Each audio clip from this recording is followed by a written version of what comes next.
जमलेली सर्व माझी श्रोतेमय सर्वांच्या चरणाविंद मी आदरपूर्वक वंदन करतो. माझ्या व्यासपीठावर विराजमान असणारी माझी गुणवान मंडळी, त्यांच्याही चरणविंद मी आदरपूर्वक वंदन करतो. श्री पवनसुत हनुमंतराय श्री भोसेबाबा यांच्या पदस्पर्शाने पावन झालेली हा पवित्र भूमी गेली 2 दिवसापासून देवाधिदेव महादेवांचे गोड अलौकिक चरित्र आपण श्रवण करत आहोत. आजचा हा आपला तृतीय दिवस, तिसरा दिवस. पालिकांच्या सहकार्यातून चालत राहिला अलौकिक भव्य दिव्य महापुराण कथा सोहळा आणि सर्वांचा हा उत्साह पाहून अतिशय आनंद होतो. माझ्या ही भोलेनाथांची कृपा आहे. कसा कोणाकडून काही काम करून घेतो हे कोणाच्याही लक्षात येत नाहीये. हा एक अलौकिक फार मोठा हा चमत्कार आहे. जीवनामध्ये कथा खूप होतात, पण एवढा उल्हास आणि तळमळता ही श्रद्धा कदाचित पाहायला मिळत नाही. माहिती लोक नियोजन करतात, पण अनेक भावना त्यांच्या मनामध्ये असतात. कोणी प्रतिष्ठेसाठी करतात,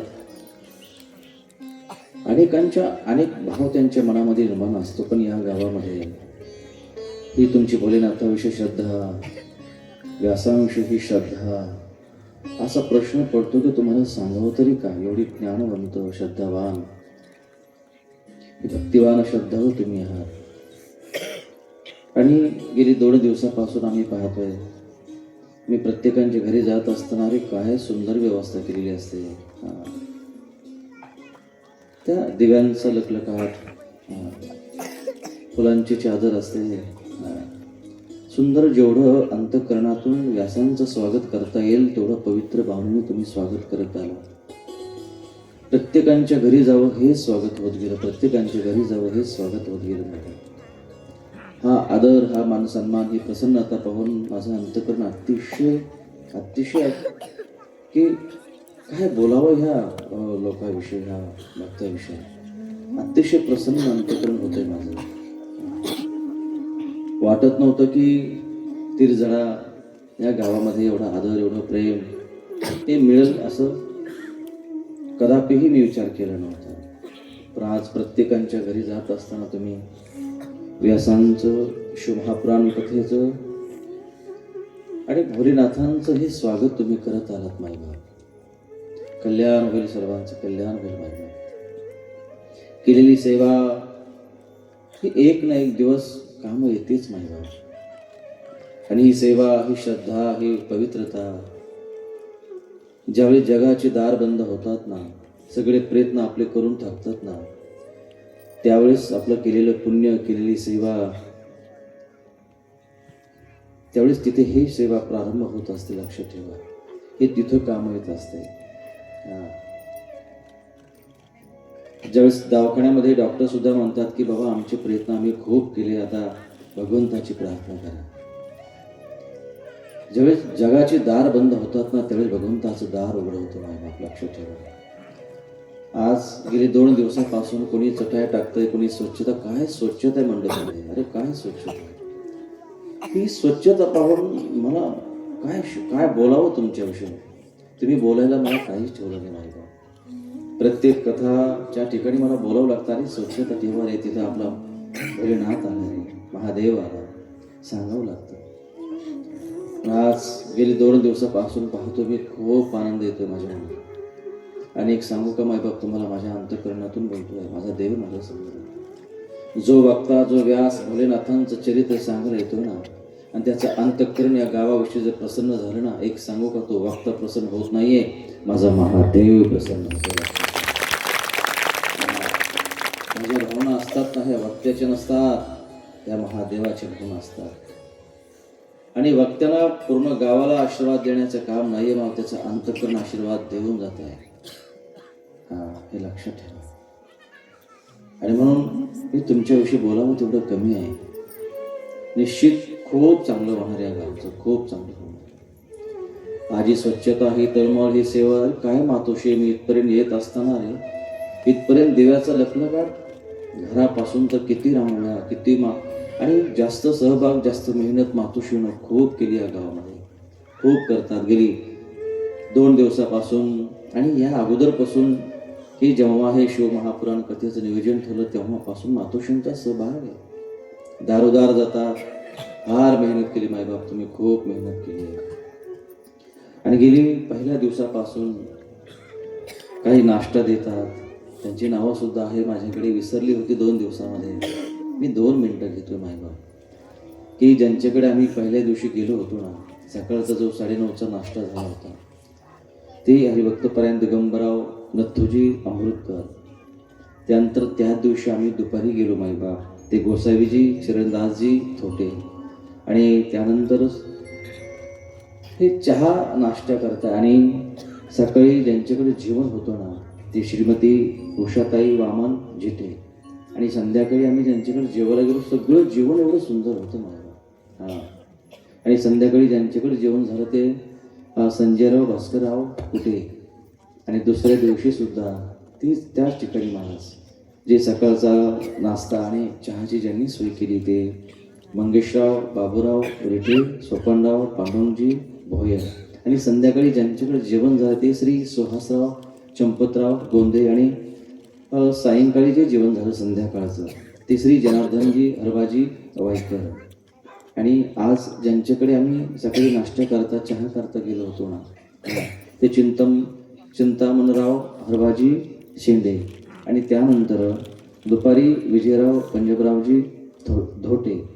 आणि आज सकाळची जी पंगत झाली महिला, खूप सुंदर जेवण. जिथे जावं तिथे ताटामध्ये काय कुठे कुठे काय होतं, काय खावं हा प्रश्न पडतोय. ह्या तीर्थझड्यामध्ये आल्यापासून प्रश्न असा पडतो, काय काय खावं. इथं हा प्रश्न आमच्या समोर, काय काय खावं. एवढे पदार्थ की ताट सुद्धा पुरत नाही रे. हा, एवढी पदार्थ, एवढं मनातून सगळे करायला लागलेत माहिती. हे अन्नदान फार अंतःकरणातून सगळे करतात.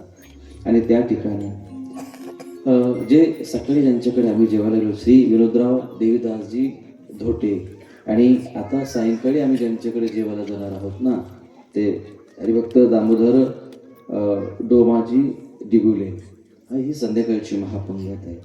हे सुंदर त्या ठिकाणी हा सहभाग या गावामध्ये या परिसरामध्ये होतो माईबाग. हा, आणि आजचे माझ्यासमोर जे यजमान बसलेत ना, की दररोज कथेचं यजमानपद, ही सेवा, ही आरतीची सेवा आज घडत राहते. आजचे जे यजमान आहेत माईबाप, श्री मंगेश विठे, श्री शेखर इजपाडे, सीताराम कुटे, योगेश कुटे थुटे आणि गजानन कुटे, नंदकिशोर देवतळे.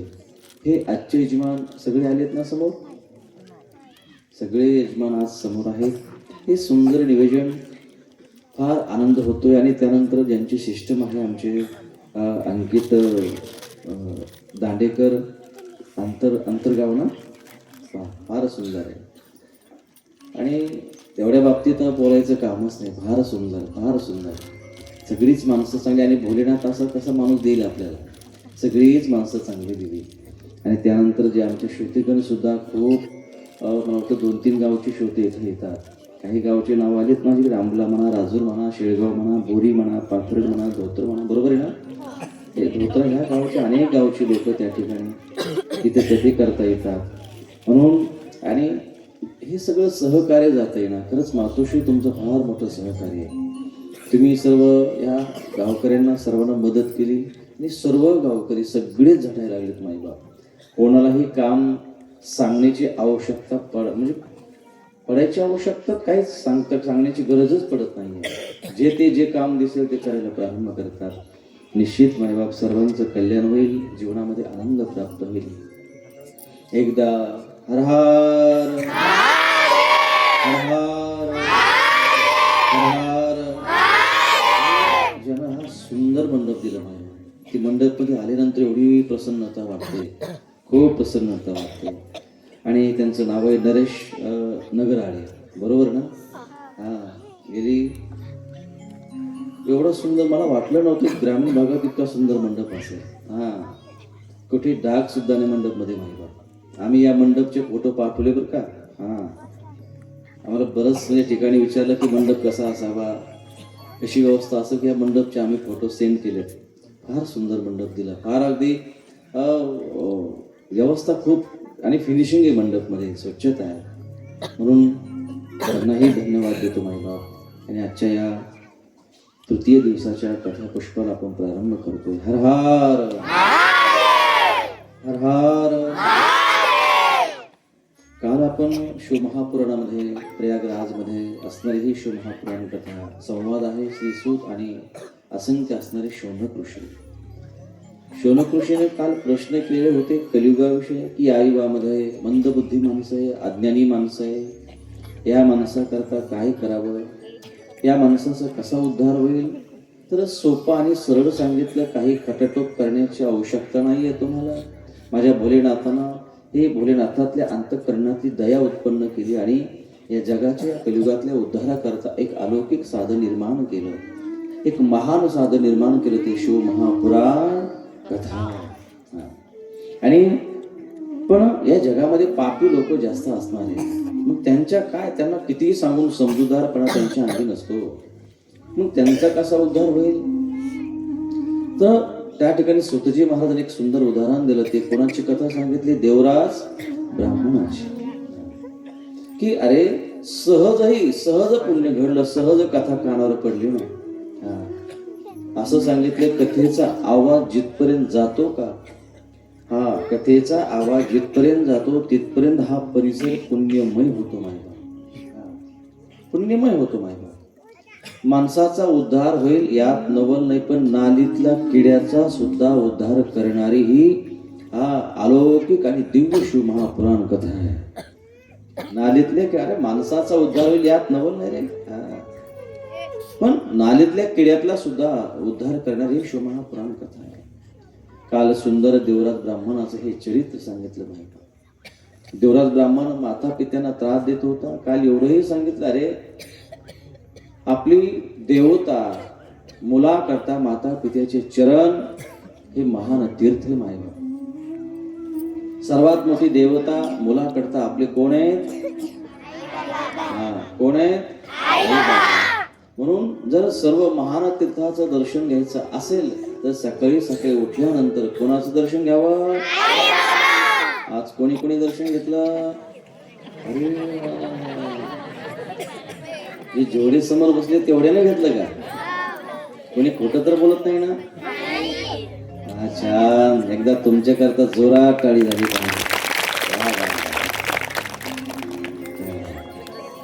आता मी तुम्हाला माझ्या सोबत ठेवतो, यायचं का माझ्या सोबत. शाळा कोणी करायची, पप्पानी जायचे का शाळेमध्ये. तुमच्या जवळच कथा आहे माझे, लगेच आता 15 किलोमीटर अंतरावर वरुड गावामध्ये.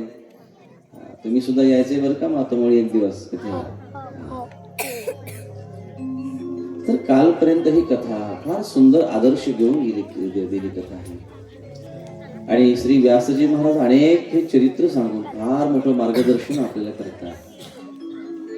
आणि प्रश्न असा होता की भगवान भोलेनाथानं परेक अलौकिक अशी एक लीला केली ना मायबा, की जगाच्या कल्याणाकरता एक महान साधन आणि महान एक ज्योतिर्लिंगाची निर्मिती केली. की आज असं गावच नाही की त्या गावामध्ये भगवान शंकराचं ज्योतिर्लिंग नाही मायबा. कोणतं गाव आहे, प्रत्येक गावामध्ये ज्योतिर्लिंग आहे, भगवान शंकराचं मंदिर आहे मायबा. प्रत्येक गावामध्ये असं गाव नाही की तिथं मंदिर नाही. प्रत्येक जण भगवान शंकराच्या मंदिरामध्ये जाते, आपलं हे मस्तक तिथं टेकवतोय मायबा. भोलेनाथांचा आशीर्वाद घेऊन सगळेजण आपापल्या कामाला लागतात. इथे सुद्धा भगवान शंकराचं सुंदर मंदिर आहे. मंदिर बांधणं सोपं आहे, पण मंदिराची पवित्रता राखणं मात्र फार अवघड असते. पण छान वाटलं मला इथे, खूप छान वाटलं. भोलेनाथ ही फार अत्यंत भोळी देवता आहे मायबा. लवकर प्रसन्न होणारी, लवकर फळ देणारी देवता आहे. हे अलौकिक महान हे तत्व मायबा, अलौकिक तत्व आहे. आज जगामध्ये असा कोणता व्यक्ती नाही आहे, व्यक्तीचं जाऊ द्या, माणसाचं जाऊ द्या, अशी कोणती देवता नाही की ते भोलेनाथांचं नाव घेत नाही. प्रत्येक जण भोले बाबांचं नाव घेते मायबा. माझ्या साम सदाशिव, माझ्या शंभोचं, माझ्या शिवांचं नाव घेते. असं प्रत्येक देवता सुद्धा भोलेनाथांचं स्मरण करतात मायबा.